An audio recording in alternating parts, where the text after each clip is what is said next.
Hello and welcome to Super Great Kids Stories, wise tales from storytellers around the world, which will make you laugh and sometimes cry. Recommended for ages 5 to 105. I'm Kim and I love stories. Hello, Super Great Kids, and how are you?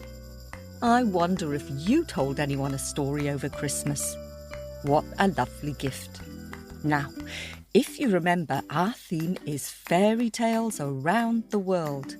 And this week, we have a magical fairy tale from Sicily, which is an island just south of Italy. Some people remember where it is by saying, long-legged Italy, Italy shaped like a boot, kicks little Sicily into the sea. This marvellous story is told by Emily Hanna-Grazebrook. Emily is a professional singer-storyteller who hosts a storytelling podcast with her son Leo. It's called Dragonfly Tales. Emily is from London and her parents are from Ireland. So, naturally, she grew up believing in fairies and selkies and angels. Emily believes that the idea of a storyteller is to inspire the storytellers in others. Hurrah for that, I say. Now, just before we hear her story, can you solve this riddle? What goes up and never comes back? What goes up and never comes back? Have a little think about that while we have a quick word with the grown-ups. Well, hello there, grown-ups and Super Great Kids Stories fans. As you probably know, we depend on your generosity and support to keep making this podcast. If you subscribe and join the Owlets Club, you'll get access to all sorts of lovely extras like subscriber-only episodes, early and ad-free episodes, as well as a newsletter from Story Owl, word puzzles, book recommendations, and film footage of our live shows. To support Super Great Kids Stories and join the Owlets Club, just click subscribe in Apple Podcasts or visit patreon.com/Super Great Kids Stories.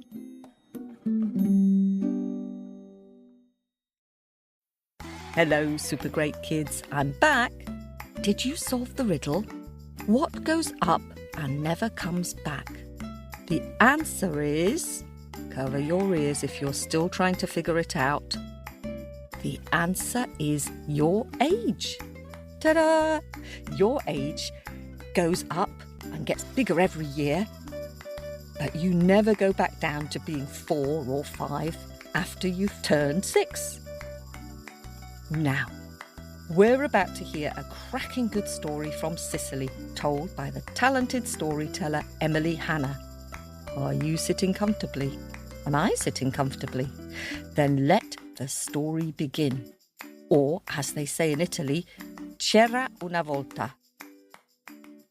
In a nice little village in Sicily, there lived an old woman and her daughter in a tumble-down cottage. They did not have much, but they were contented, for they had each other. And although the cottage was a bit shabby here and there, it was neatly swept and cosy on the inside.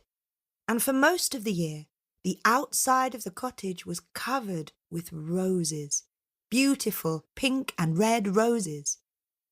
The daughter's name was Rosetta, and she was good and kind to her mother, for her mother had taught her that kindness and love are the most important things in the whole world. She also told her that the simple things in life gave the most pleasure, and when Rosetta was a baby, her mother would sing her an old Sicilian lullaby. But now her mother was older and her voice not so strong, so Rosetta would sing the lullaby to her mother in the rose-scented air. Era la voce che vedo sto no.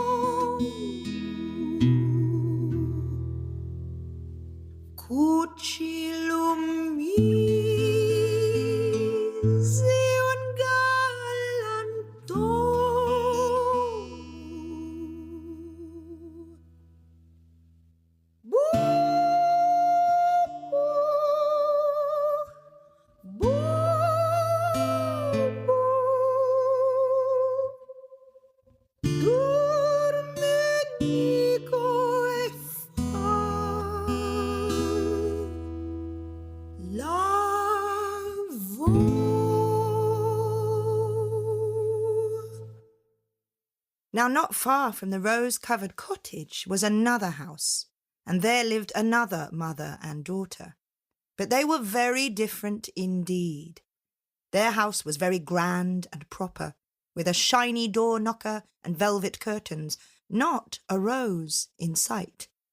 And these two were always arguing and arguing with each other. The mother was spiteful, and the daughter was spoiled. Her name was Angelina. Her mother had taught Angelina that the most important thing in life was to have lots of money and be surrounded with shiny, beautiful things. They turned their noses up at Rosetta and her mother. But secretly, they envied Rosetta and her mother because they were so happy with so little. And as Angelina's mother grew older in that grand house, all you could hear from the two of them in the evening was the sound of bickering. Now, one morning, Rosetta's mother had been cleaning out the fireplace so she could make a new fire, and she called to her daughter, "Rosetta! Rosetta, my sweet girl, come take out this bucket of ash for me and get rid of it." "Yes, Mamma," said Rosetta, but where should I empty it?" "Oh, throw it down that old well in the olive grove." Rosetta's face turned white. Oh, must I, Mamma? What if she doesn't like it?" "Oh, Rosa, Rosa," said her mother, "there is nothing at the bottom of the well except the bottom of the well. Now off you go, quick, quick, and don't lose my bucket." It was rumoured that down at the bottom of the empty well there lived an ogress called Mama-Draga. Some folks in the village said that she gobbled up people. So you can imagine that Rosetta's hands were trembling when she reached the well, lifted the bucket, and began to shake the ashes down into the darkness of the well. Her hands were shaking so much that she shook the bucket right out of them, and it went falling all the way down to the bottom of the well with a clang and a clang and a clang and a thump. Then she heard, "Ow!" and she almost jumped out of her skin. She called down the well, "Mama-Draga, is that you? Please may I have my bucket back? My mama will be unhappy. It's our only one." "Come down here and get it yourself," came the answer from the bottom of the well. "Oh, no, said Rosetta. You will gobble me up." "Gobble you up? Come on, yuck! Why would I want to eat you? I am a vegetarian." "Well," said Rosa, how am I supposed to get all the way down there?" "It's easy," came the voice at the bottom of the well. "Just put one foot here, the other foot there, and so on, and down you will come." So Rosetta put one foot here, and so on, and when she got to the bottom was wider than the top, with little cave-like rooms, and sitting in one was the hulking figure of Mama-Draga, the ogress. When Mama-Draga saw Rosetta's sweet and kind face, she said, "Oh, my, lovely face, pretty face. What's your name, girl?" Rosetta, Mama-Draga. May I have my bucket now?" Rosetta looked around. She couldn't see the bucket anywhere. "All in good time," said the ogress. "Now, sweep my floor." And she handed Rosetta a wooden broom. Well, Rosetta knew better than to argue with Mama-Draga, and she swept till the floor was swept clean. And when she had finished, Mama-Draga said, "Well, Rosetta, what did you find on my floor?" "Oh," said Rosetta, "just a bit of dust, a bit of dirt here and there, same as anyone's house." "Good," said Mama-Draga. "Now, comb my hair." And she handed Rosetta a carved comb made of bone. Rosetta knew better than to argue with Mama-Draga, and she combed till the tangles were gone. And when she had finished, Mama-Draga said, Well, Rosetta, what did you find in my hair? "Oh," said Rosetta, a few lice, a few nits here and there, same as anyone's head." Good, said Mama-Draga. Now, make my bed. And she handed Rosetta some white sheets. But Rosetta knew better than to argue with Mama-Draga, and she tucked and she smoothed till the bed was made. And when she had finished, Mama-Draga said, Well, Rosetta, what did you find in my bed? "Oh," said Rosetta, a bed bug and a flea here and there, same as anyone's bed." Good, said Mama-Draga. Now, sing me to sleep. But what shall I sing, Mama-Draga?" said Rosetta. Sing me a lullaby. Well, Rosetta only knew one, and she sang to Mama-Draga the ogress with all her heart.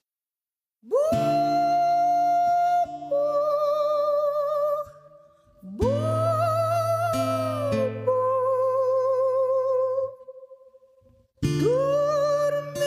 Dormenico e fa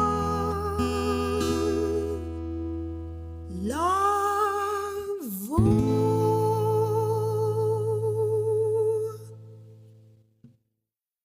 And you know what?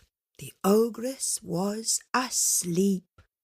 And Rosetta was so tired from sweeping and combing and making the bed that she curled up on the floor of the well and went to sleep too, with the sound of the ogress snores echoing all the way up the well. When Rosetta woke up, Mama-Draga was awake, sitting in a chair, smoking a big pipe and staring at the girl. Get up, Rosetta, said Mama-Draga. I have something to show you. Look there on the bed.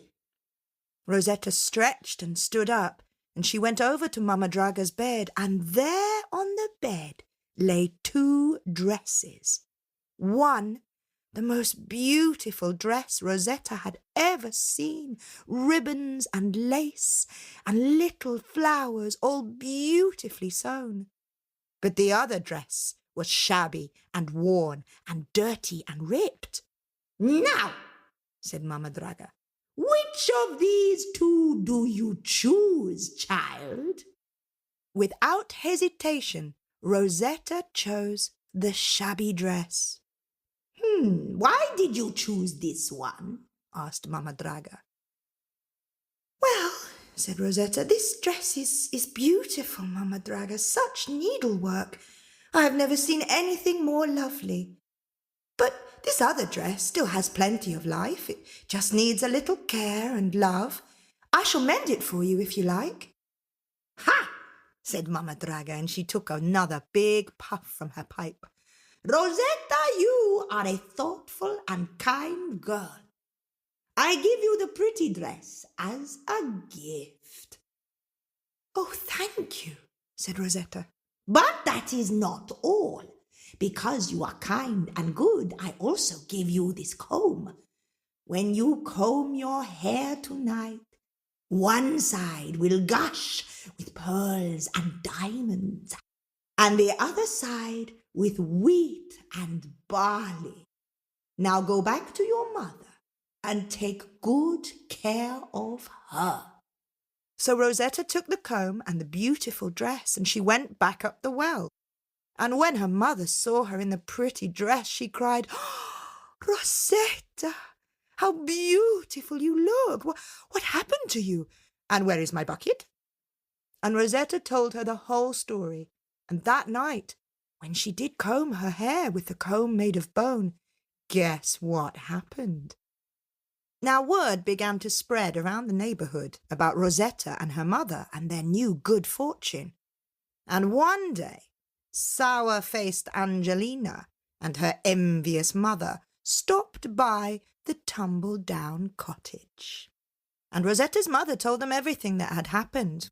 And when Angelina's mother heard the whole tale, she hurried home with her whinging daughter dragging behind her. "Now you listen to me, girl," said the mother. "Did you see all the gifts that Rosetta got from Mama-Draga the ogress? I think we deserve some of that. So take a bucket of ash, throw it down the well, and be sure to let the bucket fall in. Then ask that disgusting ogress to give it back. Then down you go and make sure you bring back some riches for us." "I don't want to go. Why don't you go?" whined Angelina. But her mother shoved her out the door with a bucket of ash. Soon Angelina was at the well. She let the bucket fall all the way down to the bottom of the well with a clang and a clang and a clang and a thump. "Mama-Draga, Mama-Draga," said Angelina. "Give me back my bucket." Come and get it yourself, came the voice from the bottom of the well. "Oh, you're just as bad as my mum." So Angelina put one foot here, and so on, and so on, and when she got to the bottom was the hulking figure of Mama-Draga. And when Mama-Draga saw Angelina's face, she said, "Oh, my, sour face, miserable face. Now, sweep my floor." And she handed Angelina the wooden broom. "I don't want to sweep your floor, you old hag," said Angelina. Mama-Draga moved very close to Angelina so that she could smell the ogress's stinking breath. "You sweep my floor, girl," said the ogress, "or I will keep you down here." Well, that did it, and Angelina swept the floor, but she didn't do it very well. And when she had finished, Mama-Draga said, "Well, what did you find on my floor, girl?" Angelina cried, "Oh, disgusting dust and horrible dirt everywhere. This is the messiest house I've ever seen. Yuck!" Mama-Draga growled. "Grrr. Now, comb my hair." And she handed Angelina another carved comb made of bone. "I don't want to comb your stinky hair. Comb it yourself, you old witch." Mama-Draga seemed to grow in size. She put one clawed finger up to Angelina's chin. "You comb my hair, girl, or I will gobble you up." Well, that did it, and Angelina combed Mama-Draga's hair, but she didn't do it very well. And when she had finished, Mama-Draga said, "Well, what did you find in my hair, girl?" Angelina cried, "Oh, horrible lice and big fat nits everywhere. Yours is the messiest head I've ever seen. Yuck!" Mama-Draga growled again. "Grrr. Now, make my bed." And she handed Angelina the white sheets. "I don't want to make your bed, you filthy crone. Make it yourself." And the ogress raised her clawed hands at Angelina, and she roared. "You make my bed, child, or I'll gobble you up and use your bones to pick my teeth." Well, that did it. Angelina made the bed, but she didn't do it very well. And when she had finished, Mama-Draga said, "Well, what did you find in my bed, horrible girl?" "Oh," said Angelina, "awful bed bugs, dreadful fleas everywhere. "Your bed is the messiest bed I've ever seen." Mama-Draga bared her teeth and she hissed. "Now, sing me to sleep." "Sing?" said Angelina. "I can't sing.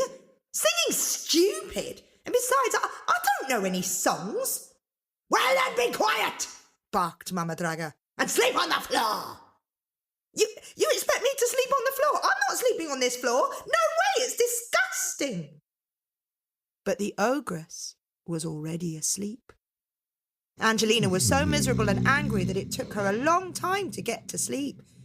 That and the sound of the ogress' snores echoing up the well.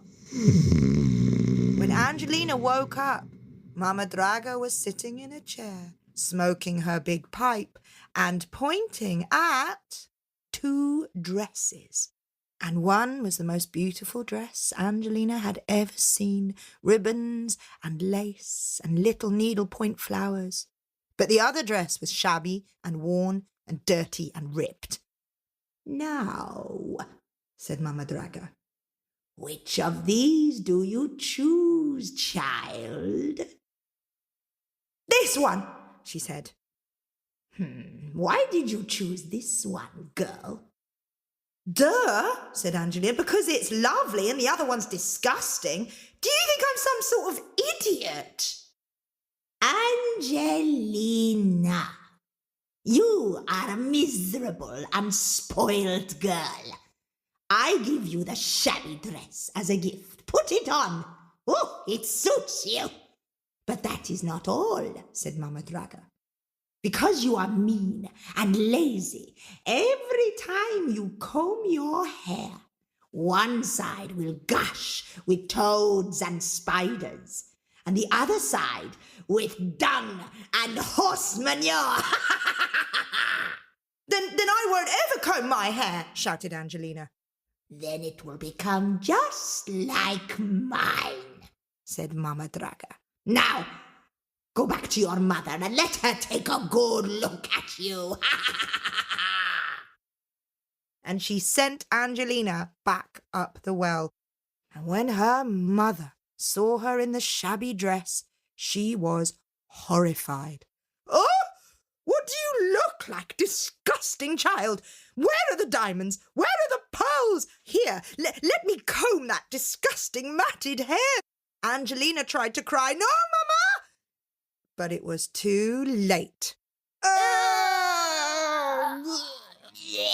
After that, Angelina and her mother became more and more wretched. Rosetta and her mother, on the other hand, well, they didn't know what to do with all the riches. After all, they had everything they needed already, except perhaps a good milking cow. So they bought a fine cow and used the rest of their wealth to help others less fortunate than themselves. And as they sat in the evening, smelling the roses, they both agreed that life was beautiful indeed.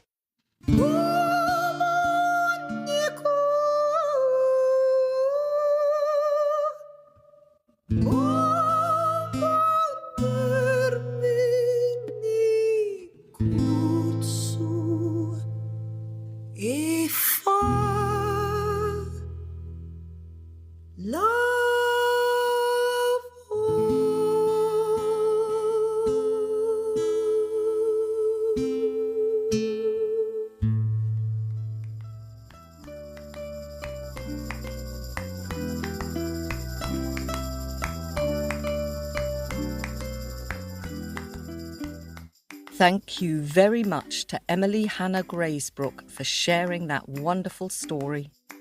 Were you brave enough to listen all the way through? What do you think of Mama-Draga? I love the way she snores and growls. Can you growl like that? And what do you think of Angelina? She seemed pretty rude to me. Fancy calling Mama-Draga an old witch. Is that a good idea? Ask your grown-ups what they think. In Italy, they have an expression about people who say exactly what they think without pausing first. They say, she doesn't have any hairs on her tongue. My grandma was a bit like that. She said what she thought. So, thank you, Emily, for that story gift. If you want to listen to Emily's podcast, do check it out on dragonflytales.uk. Now, Even though it's January and it's going back to school time, which can be a bit tricky after all the Christmas jollies, I've got a huge reason to be cheerful. Lots of you have subscribed and are now officially members of our Owlets Club. Hip hip hooray! Or as Owl would say, hoo hoo hoo hoo hoo hoo. So, it's time to dig into my bag of happies and welcome some storytelling fledglings. Hello to 6-year-old Millie from Pensacola in Florida. Millie just loves the silly stories, especially the ones with Anansi the trickster spider. And hello to Walter, who is 7, and his sister Arden, who is 6. Walter and Arden live in Franklin in Massachusetts in the US. They say they hope someday they'll get to London to see one of our shows. And in the meantime, they're looking forward to watching the film of our live shows now that they're owlets. And hello to Saoirse, who is 7 and lives in Pembrokeshire in Wales. Saoirse listens to Super Great Kids stories whenever she's in the car. And hello to Elowen, who is 7 from London. Elowen came to our first live show and drew a brilliant picture of her favourite story, The Blind Man and the Hunter. Hope you enjoy the bonus stories, Elowen. And hello to new owlet Sarah, who is soon to turn 6, and her little brother David, who is 2. Sarah and David are from Chattanooga in Tennessee in the US. And hello to Isabel, who is 8.5, and Sebastian, who just turned 5, from Toronto in Canada. They love listening to Super Great Kids stories right before bedtime. They particularly like stories with animals in them, like foxes and donkeys. And hello to new owlets in Sonoma, California. Gloria, who is 6.5, and Jack, who is 2.5. They listen to stories in the car and by the fire, and they drew some beautiful pictures of why the evergreen trees keep their leaves in winter. And hello to new owlets Arlie, who is 9, and Felix, who is 6. Arlie and Felix have family in Norway and in Wiltshire in the UK. Arlie has drawn a wonderful picture of Baba Yaga's house in the woods. And Felix has drawn a picture of the story from the Amazon, how the snakes got their poison. They're looking forward to catching up on all the bonus stories. And hello to Alara, who is 6, and Arzu, who is 3. They especially like the scary, not scary stories like The Ghost of the Bloody Finger and Ruby Red Lips and Long Red Fingernails. And hoo-hoo to owlets Ada, who is 6, and Amelia, who is 2. They live in St. Paul in Minnesota in the US. Ada particularly liked the story May You Carry On All Day. And thanks very much too to Danny and Asha and family for your donation on Ko-fi. So kind of you. Very pleased that you're enjoying the stories so much. And thank you too to Bruno, who gave us a gift on Ko-fi. Bruno just turned 7. Hope you have a happy new year, Bruno. Now, there are lots of you coming into our nest at the moment, so if your name wasn't there today, or if you joined on Apple where we can't see your names, then do let us know and we'll do our best to say hoo-hoo and thank you too. And thanks to all our subscribers. We couldn't make this podcast without you. You know what I'm going to say, don't you? Teamwork makes the dream work. And lots of you have been drawing and painting up a storm over Christmas and New Year. So we've had a whole rainbow of wonderfully imaginative drawings. Now, so that we can make sure we get to say thank you to everyone before we all get old and grey, I'm going to speed up my thank yous a little bit. I'd like to say hello and thank you to Aya, who is 6 from Huntingdon in the UK, who has drawn beautiful pictures of the Scarecrow and the Hare story and the Ghost of the Bloody Finger. And 5-year-old Oliver has drawn a brilliant and fun picture of the Native American story, How the Mosquito Became. Well done you, Oliver. And Sam, who is 6 and lives in Southsea in Hampshire in the UK, has drawn a super scary picture of the ghost of the bloody finger. Spooky, Sam. Thank you. And Super Great Kids Stories fan Dory, who is 9 and lives in Kodiak in Alaska, has sent us a really beautiful and carefully drawn picture of the Iranian story, The Three Dolls. Great drawing, Dory. And Lydia, who is 7 and lives in Minnesota in the US, has sent us a happy picture of one of her favourite Anansi stories, Anansi and the Magic Pot. Love the musical note, Lydia. And Olivia from Richmond, Virginia in the US is a super fan of Super Great Kids Stories, as she's listened to them all twice. She's 4 years old and has sent us 2 pictures of her favourite Baba Yaga stories. Thank you, Olivia. And Cand, who is 4.5 and lives in Vancouver in Canada, has sent in 2 beautiful and imaginative drawings. One of the Magic Orange Tree story from Haiti and one of the Super Great Kids Storytellers all together in their house. Just brilliant. Thank you, Cand. And still in Canada, Ottawa this time, 8-year-old Parker has drawn pictures of his own stories about a 3-headed snake monster and a toy rescue team. Hurrah, Parker. Wonderful imagination. Thank you. And Robin, who is 6, has drawn a stylish picture of her favourite scary Russian witch. You guessed it, Baba Yaga.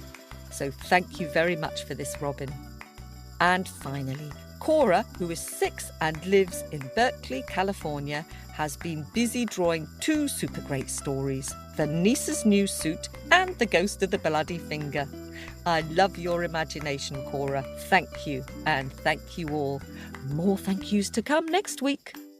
Do look on our Facebook page, supergreatkidstories.com, to see all these wonderful pictures. And that's just about it. If you're a subscriber, look out for our January bonus story and our Super Great Scary story. This podcast was produced at Wardour Studios in London.